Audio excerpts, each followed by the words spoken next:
Hello students, एक बार फिर से आप सभी का स्वागत है। आज इस वीडियो में हम चैप्टर 2 बहुपद का अध्ययन करेंगे। बहुपद से किस तरह के क्वेश्चन एग्जाम में पूछे जाते हैं और आपको उन्हें किस तरह से सोल्व करना है, सभी कुछ हम एक एक करके वीडियो के माध्यम से समझेंगे।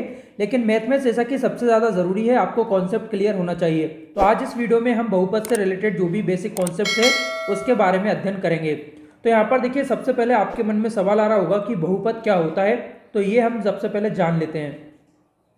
देखिए, यहाँ पर एक परिभाषा के तौर पे हम लेते हैं बहुपद क्या है। तो चर अचर चर के गुणांक तथा ऋणोत्तर घातांक के जोड़ घटाव या गुणन की क्रिया वाले बीज गणितीय व्यंजक को बहुपद या पोलिनोमियल कहा जाता है। अंग्रेजी में इसे पोलिनोमियल बोला जाता है। कुछ उदाहरण देख लीजिए, जैसे कि 4x + 2 x² + x + 2, ये यहाँ पर बहुपद के उदाहरण हैं। इसके अलावा अगर मैं कहूँ x² तो ये भी एक बहुपद है, अगर बोलूँ 2 तो ये भी एक बहुपद है। इस प्रकार से x + y अगर बोलूँ तो ये भी एक बहुपद है। तो क्या सभी व्यंजक जो भी होते हैं वो बहुपद कहलाते हैं? तो ऐसा नहीं है। यहाँ पर इस तरह का जब भी आप टर्म्स में देखेंगे, जरूरी नहीं वो बहुपद हो या फिर ना हो। तो इस तरह के क्वेश्चन भी एग्जाम में पूछे जाते हैं। आपको काफ़ी सारे व्यंजक दे दिए जाते हैं और उनमें से पूछा जाता है कि इनमें से कौन सा बहुपद है या फिर नहीं है, तो वो आपको पहचानना आना चाहिए। तो किस तरह से आप पहचान सकते हैं कि कौन सा दिया गया व्यंजक बहुपद है या फिर नहीं है? तो इसके लिए देखिए, कुछ प्रतिबंध होते हैं जिनके माध्यम से आप आसानी से पहचान सकते हैं। जैसे कि यहाँ पर आप देख सकते हैं बहुपद होने के कुछ प्रतिबंध। तो यहाँ पर पहला प्रतिबंध है व्यंजक जिसमें कोई चर हर के रूप में है बहुपद नहीं होता। तो यहाँ पर क्या कहा जा रहा है, कोई चर अगर हर के रूप में है। चर क्या होते हैं? हमारे x, y और z इस तरह के ये वेरिएबल होते हैं, ये हमारे चर होते हैं। और 1, 2, 3 जो होते हैं वो हमारे क्या होते हैं? अचर होते हैं। तो यहाँ पर देखिए, अगर कोई भी चर आपको हर के रूप में मिलता है, आप सभी को पता है अंश बटे हर होता है, कोई भी भिन्न अंश बटे हर। तो यहाँ पर जो बटे में आता है वो हर होता है। तो अगर आपको कहीं भी इस प्रकार से x मिलता है या y, z कुछ भी मिलता है चर के रूप में जो कि बटे में है, इस प्रकार से यहाँ पर ऊपर 1 हो सकता है, 2 हो सकता है, 3 हो सकता है। लेकिन यहाँ पर इस तरह से जब भी आपको कोई संख्या मिलेगी किसी भी व्यंजक में, तो आप वहाँ पर समझ जाएंगे कि वो एक बहुपद नहीं है। जैसे कि उदाहरण के तौर पर हम ले लेते हैं x² + 1/x + 2। तो यहाँ पर जो है ये बहुपद नहीं है, ये एक व्यंजक है। क्योंकि यहाँ पर देखिए 1/x आ गया है, यानी कि x जो है बटे में आया हुआ है। तो x यहाँ पर हर के रूप में नहीं होना चाहिए, x या फिर कोई भी वेरिएबल। इसके बाद देखिए, यहाँ पर अगला है आपका प्रतिबंध, व्यंजक जिसमें किसी चर की घात ऋणात्मक हो बहुपद नहीं कहलाता। यदि मान लीजिए, यहाँ पर हम इसी उदाहरण को संशोधित कर लेते हैं, x की पावर जो है यहाँ पर -1 हो जाती या फिर -2 हो जाती, तो यहाँ पर ये भी आप बहुपद नहीं कह सकते। क्योंकि यहाँ पर जो है घात जो है नेगेटिव है। तो कोई भी जो घात होती है, पावर होती है, वो ऋणात्मक नहीं होना चाहिए, नेगेटिव नहीं होना चाहिए, वो हमेशा पॉजिटिव होना चाहिए चर की जो पावर होती है। जैसे कि मान लीजिए, यहाँ पर एक और उदाहरण ले लेते हैं, x³ + x - q प्लस का यहाँ पर 2। तो x यहाँ पर देख रहा है जो है एक और यहाँ पर ऋणात्मक घात दी रखी है जो कि माइनस में है, तो इसे भी आप बहुपद नहीं कहेंगे। अगर यहाँ पर जो है घात हमारी पॉजिटिव होती इस तरह से, तो अभी ये बहुपद है। लेकिन यहाँ पर हम अगर माइनस लगा देते हैं तो ये बहुपद नहीं है, या फिर यहाँ पर हम लगा देते हैं तब भी ये नहीं है, और दोनों पर भी लगा देते हैं तब भी ये बहुपद नहीं कहलाएगा। तो इस तरह से आप यहाँ पर पहचान सकते हैं। अब बात करते हैं यहाँ पर तीसरी कंडीशन की। यहाँ पर आपसे कहा जा रहा है कि व्यंजक जिसमें किसी चर की घात भिन्नात्मक हो बहुपद नहीं कहलाता। इसके अलावा आप जो वेरिएबल होते हैं उनकी घात आपको नहीं मिलना चाहिए भिन्नात्मक। जैसे कि किसी भी x की पावर अगर आप 1/2 देखते हैं या फिर x की पावर आप 3/2 देखते हैं, इस तरह से कोई भी अगर पावर है जो कि भिन्नात्मक है, तो वो यहाँ पर बहुपद नहीं कहलाता। तो यहाँ पर अगर x की पावर आप यहाँ पर x को अंडर रूट के रूप में भी देखते हैं, तब भी आप इसे बहुपद नहीं कहेंगे। क्योंकि इसे हम किस तरह से लिखते हैं, x की पावर 1/2 लिख सकते हैं। तो यहाँ पर एक भिन्नात्मक पावर हो चुकी है, घात हो चुकी है, तो ये एक बहुपद नहीं कहलाएगा। जैसे कि देख लीजिए 3x² प्लस का √x, तो ये एक बहुपद नहीं है, क्योंकि यहाँ पर x जो है अंडर रूट के अंदर है। तो x अगर आप देखेंगे कहीं भी भिन्नात्मक रूप में है तो वो एक बहुपद नहीं कहलाएगा। इसके बाद चलिए बढ़ते हैं आगे। अब देखिए, यहाँ पर बहुपद को जो पहचानने के कुछ बेसिक पॉइंट्स हैं जो मैंने आपको यहाँ पर कवर किए हैं। आप चाहे तो यहाँ पर इसका स्क्रीनशॉट ले सकते हैं। या अगर आप अलग से कहीं भी नोट्स नहीं बना रहे हैं तो हम आपको नोट्स भी प्रोवाइड करेंगे। पीडीएफ नोट्स आप हमारे टेलीग्राम ग्रुप के माध्यम से भी डाउनलोड कर सकते हैं। अगर आपने चैप्टर 1 के नोट्स अभी तक डाउनलोड नहीं किए हैं तो वो आपको टेलीग्राम पर मिल जाएंगे, वहां से आप डाउनलोड कर सकते हैं और वीडियोस के माध्यम से भी अध्ययन कर सकते हैं। अब देख सकते हैं यहाँ पर निम्नलिखित पद व्यंजक वाले बहुपद नहीं कहे जा सकते। तो जैसा कि मैंने आपको बताया था, एक तो ऋणात्मक घात नहीं होना चाहिए, जैसे कि -2 -5 या कुछ भी हो सकती है, कोई भी संख्या नहीं होना चाहिए। इसके अलावा कोई भी पद जो किसी चर से विभाजित हो, यथा जैसे कि 1/x हुआ, 1/y हुआ, या 2/x हुआ, 2/y, तो कुछ भी यहाँ पर जो पद है वो भिन्नात्मक नहीं होना चाहिए। मतलब हर के रूप में आपको चर नहीं मिलना चाहिए। इसके अलावा देखिए भिन्न के रूप में आपको नहीं मिलना चाहिए, जैसे कि मैंने बताया √x, क्योंकि इसे हम लिख सकते हैं x की पावर 1/2। तो इस तरह का कहीं भी अगर आपको टर्म दिखाई देता है किसी भी व्यंजक में तो वो यहाँ पर बहुपद नहीं कहलाएगा। तो उम्मीद करता हूँ अभी आप पहचान पाएंगे। अगर आपको काफ़ी सारे व्यंजक दे दिए जाएं तो उसमें से आप आसानी से पहचान पाएंगे कौन सा व्यंजक है और कौन सा बहुपद है। तो यहाँ पर आपको पता लगता है कि सभी जो व्यंजक होते हैं वो बहुपद नहीं कहलाते। अब बढ़ते हैं यहाँ पर आगे। तो यहाँ पर देखिए कुछ बहुपद के जो प्रकार हैं वो आपको यहाँ पर पढ़ना है। तो बहुपद के जो प्रकार होते हैं, अलग अलग आधार पर बहुपद को बांटा गया है, जैसे कि घात के आधार पर। आप घात को देखकर बता सकते हैं जो बहुपद है वो कौन सा बहुपद है। जैसे कि घात के आधार पर पहला होता है आपका रेखिक बहुपद। उदाहरण यहाँ पर आप देख सकते हैं 4x + 2, यानी कि घात 1 के बहुपद को एक घात वाला बहुपद या रेखिक बहुपद कहते हैं। जैसे कि यहाँ पर आप देखें x की अधिकतम घात कितनी है, 4x + 2 लिखा हुआ है, 4x + 2। तो x की अधिकतम घात कितनी है, 1, क्योंकि यहाँ पर भी कोई घात नहीं होती, वहाँ पर कितनी होती है, उसकी पावर 1 होती है। तो यहाँ पर अधिकतम घात कितनी है हमारी, 1।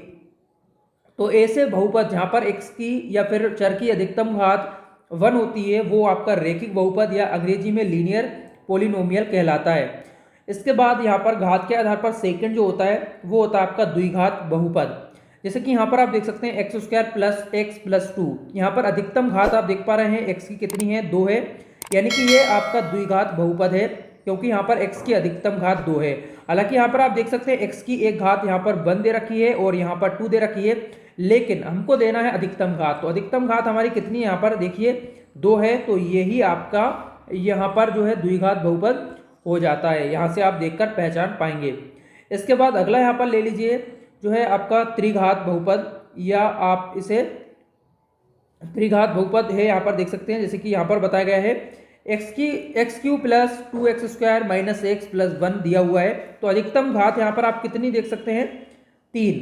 यहाँ पर 2 भी है घात, 1 भी है, लेकिन हमको क्या लेना है, अधिकतम वाली। तो ये यहाँ पर अधिकतम जो है वो 3 है, तो ये यहाँ पर त्रिघात बहुपद हो जाता है।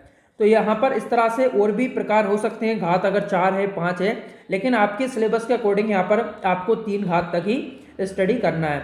इसके बाद यहाँ पर देखिए सेकंड इसका टाइप है पद के आधार पर। अभी हमने घात के आधार पर देखा था, हम वहाँ पर घात देख रहे थे कितनी घात है, लेकिन पद के आधार पर भी बहुपद के प्रकार होते हैं, जैसे कि एक पदी या मोनोमिनियल। मोनोमियल यहाँ पर देखिए क्या है, जैसे कि व्यंजक जिसमें केवल एक पद हो को एक पदी कहा जाता है। एक पदी को अंग्रेजी में मोनोमियल कहा जाता है। मोनोमियल में अंग्रेजी शब्द मोनो का अर्थ होता है एक। तो यहाँ पर एक ही पद आप देख पाएंगे, जैसे कि ये यहाँ पर देखिए 2 बहुपद आपको दे रखे हैं, एक है 2x, एक है 2xy। तो यहाँ पर कितने हैं, ये एक ही पद है। जैसे कि अब मैं यहाँ पर ले लेता हूँ जैसे कि 3x, तो ये एक पद है अपने आप में, तो ये एक पदी बहुपद कहलाएगा। यदि मैं इसे इसके साथ में लिख देता हूँ +y, या फिर कुछ भी यहाँ पर ले लेता हूँ +2, तो ये कितना हो जाएगा, ये हो जाएगा आपका द्विपदी बहुपद, क्योंकि यहाँ पर 2 पद है। तो कुल मिला के कहीं भी अगर आप माइनस या फिर प्लस देखते हैं यहाँ पर बहुपद में, तो वहाँ पर आप उसके आधार पर गिनेंगे कितने पद हैं और यहाँ पर डिसीजन ले पाएंगे कि ये बहुपद है वो कौन सा है, एक पदी है, द्विपदी या फिर त्रिपदी। तो यहाँ पर जो आपको उदाहरण दे रखे हैं ये एक पदी के उदाहरण है, क्योंकि यहाँ पर एक ही पद है। आगे यहाँ पर देखिए जैसे कि द्विपदी यहाँ पर लिखा हुआ है, द्विपदी आप देख सकते हैं। तो यहाँ पर क्या है, आपको उदाहरण दे रखा है 2x + y, तो ये एक द्विपदी का उदाहरण है, क्योंकि 2 पद हैं आप यहाँ पर गिन सकते हैं, एक है यहाँ पर 2x और दूसरा है यहाँ पर y। तो यहाँ पर प्लस कितना है, एक बार लगा हुआ है, और यहाँ पर 2 पद अलग अलग कर रखे हैं हमने सेपरेट, किससे, प्लस या माइनस से। जैसे कि अगर मैं लूँ 3x + 4, तो ये भी यहाँ पर द्विपदी हो जाएगा। यहाँ पर मैं लगा देता हूँ स्क्वायर और यहाँ पर एक्स, तब भी ये क्या होगा आपका द्विपदी होगा, क्योंकि यहाँ पर दो पद हैं। तो पद को आपको गिनना है, एक पद और दो पद, तो ये हो जाएगा आपका द्विपद। इसके बाद देखिए यहाँ पर त्रिपद के बारे में बात करें तो बीजगणित व्यंजक जिसमें तीन पद हों को त्रिपद कहा जाता है। त्रिपद को अंग्रेजी में ट्राइनोमियल कहा जाता है। तो यहाँ पर देखिए 3x प्लस वाई प्लस का 5 यहाँ पर दे रखा है। तो कितने पद हैं आप ध्यान से देखिए, एक पद यहाँ पर है 3x, एक है y, एक है 5। तो यहाँ पर कितने हैं, ये आपके तीन पद हो जाते हैं।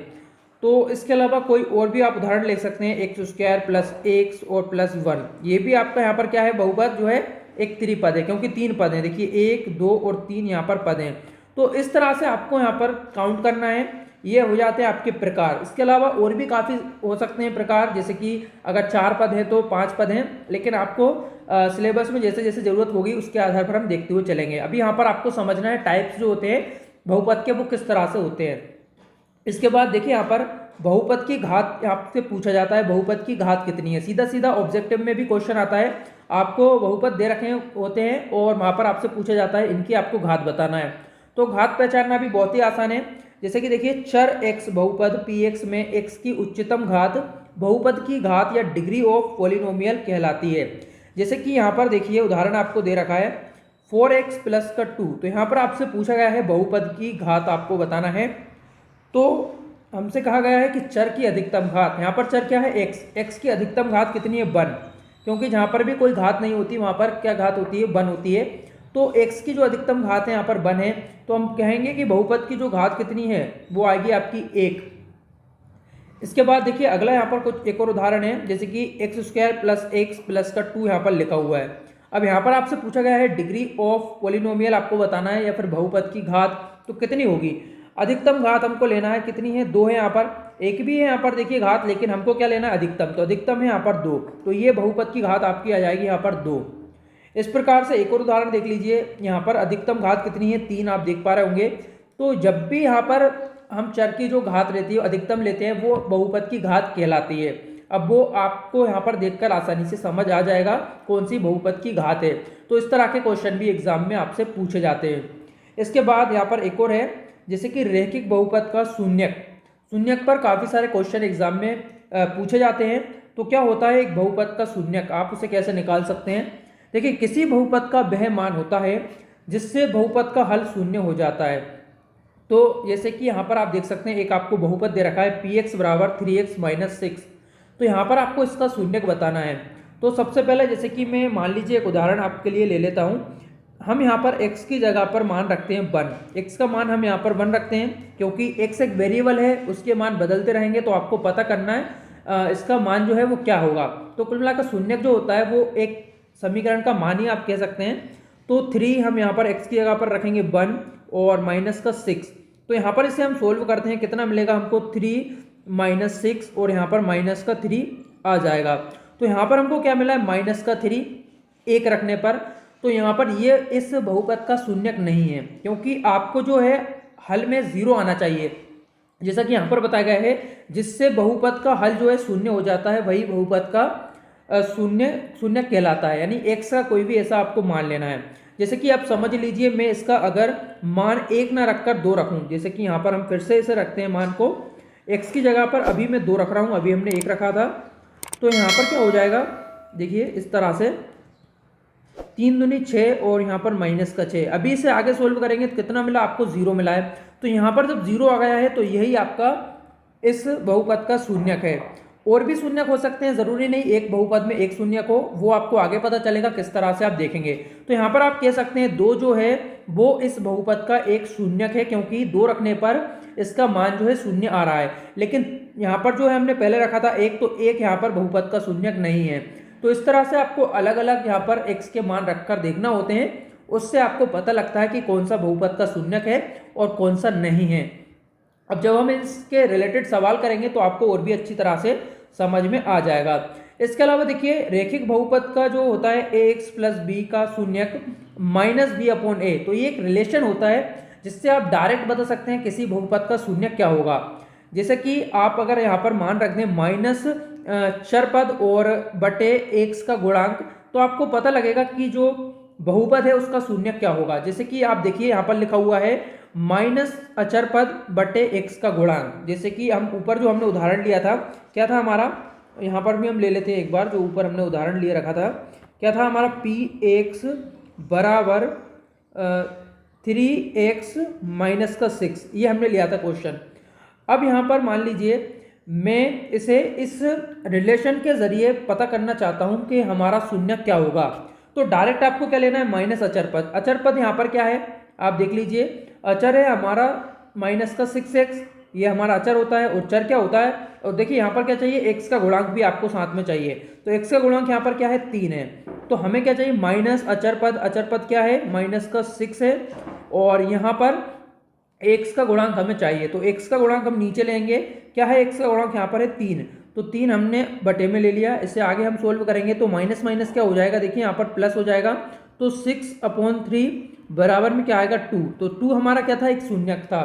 तो इस तरह से आप डायरेक्ट भी शून्यक निकाल सकते हैं। इनमें जो रिलेशन होता है वो उसके आधार पर, जैसे कि माइनस का b/a, यहाँ पर ये एक उदाहरण देकर आपको बताया है, अगर ax प्लस b है तो इसका शून्यक होगा माइनस b/a, यानी कि माइनस का अचर पद बटे x का गुणांक, ये एक रिलेशन है। ये एक रैखिक समीकरण के लिए बात हो रही है। जब हम इसके आगे के सवाल देखेंगे तो वहां पर आपको और भी जो रिलेशन रहेंगे वो देखने मिलेंगे। तो अभी आप यहाँ पर ये देख लीजिए। तो ये थे बहुपद के शून्यक। तो आज इस वीडियो में हमने इससे रिलेटेड कुछ बेसिक कॉन्सेप्ट है उन्हें क्लियर कर लिया है। नेक्स्ट वीडियो में हम आपके जो प्रश्नावली 2.1 रहेगी उसके सवाल देखेंगे, आपको किस तरह से सोल्व करना है, और ये जो भी हमने यहाँ पर कॉन्सेप्ट देखे हैं इन्हें किस तरह से आपको जो सवाल रहेंगे उनमें अप्लाई करना है वो भी जानेंगे। तो बस इस वीडियो में इतना ही। उम्मीद करता हूँ आपको ये वाला जो भी वीडियो था उसमें बताई गई सारी जानकारी अच्छी तरह से समझ आई होगी। फिर भी अगर आपका कोई डाउट है तो आप कमेंट करके पूछ सकते हैं। और अगर आपको ये वीडियो हेल्पफुल लगी तो इस वीडियो को लाइक और शेयर जरूर करिएगा। वीडियो देखने के लिए आप सभी का बहुत बहुत धन्यवाद।